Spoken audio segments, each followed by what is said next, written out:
Isusunod na natin itong yellowtail loach. Ayun yung kanyang itsura. And ilalagay na natin siya sa tank. Ayan ang ating yellowtail loach. So ayan o, lumabas agad siya dun sa ating tank. Wala pa ako masyadong research about sa mga isdang to, pero looking at the yellowtail loach ay mukha siyang bottom dweller and sobrang nice niya.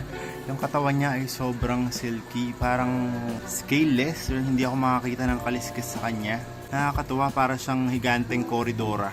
Yun yung itsura niya. Makikita nyo na ini-inspect na siya ng ating mga angels. Pero looking at the other side, yung ating festivum, ayan o, nakikisalimuha na siya. Katabi pa niya yung discuss natin kanina and yung ating isang resident angel. Itong angel na to ay bigay sa akin ni MG Fishes. Tinraid natin yan before, buhay pa rin siya. And then yung ating festivum, oh, ayan siya. Ayan, swim siya, nakakatuwa. It's really good na bilis siya nakapag-adjust din sa tank. Ayan, alaka, ayan na, ang alpha ng tank. Ayan, tinitingnan siya ng discuss. Ito naman discuss ko na to ay hindi naman sa aggressive towards other new fish dito sa aking 100 gallon tank. Very friendly naman siya. On the other hand, itong ating yellowtail loach ay mukhang okay din naman. Ayan siya. Sobrang cute din pala nito. Medyo medium size na sila. Like, hindi sila masyadong akma dun sa sizes na usually nilalagay ko dito sa 100 gallon. Like yung mga molly natin. Medyo malaki tong mga to.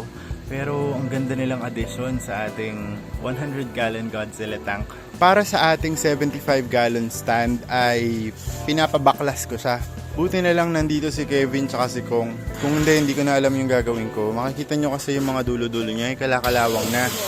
So papapalitan natin siya ng tubular. Marami akong extra dito. Kaya pinapatanggal ko na yung mga paa ng stand na to.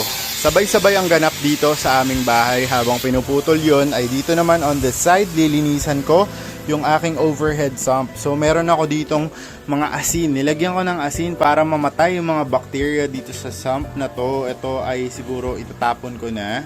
Palitan ko na lang ng bago. Baka bumili tayo ng 80 filter. Itong mga filter media na to magagamit pa to, pero kailangan siya linisan ng maigi. Ang gusto kong baguhin dito, gusto ko siyang ilagay sa isang mesh bag para pag naglinis ako ay hindi masyadong mahirap. Like kupul ko lang yung mesh bag, okay na siya.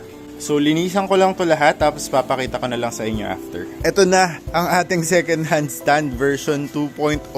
So, ngayon, ite-testing natin yung lakas nitong ating bagong gawang stand. Tingnan nyo naman, oh, apakalakas. Kahit mag-rock-rock ka dyan. Ayan, tingnan mo naman si KG Gapi. Oh, nagsasurfing pa, hindi nabibitak ang ating bagong stand. So, ngayon, confident na ako na hindi na to masisira. Tapos, pwede na siyang patungan ng 75 gallon tank na may tubig. Ngayon, pipinturahan na to ni KG Gapi, tapos mamaya ay umorder na ako ng black foam. Yun yung ipapalit natin dun sa styrofoam na nasira, ayan, dahil medyo luma na yon. Papalitan natin ng black foam para aesthetic. Tapos dun natin ipapatong yung ating 75 gallon tank.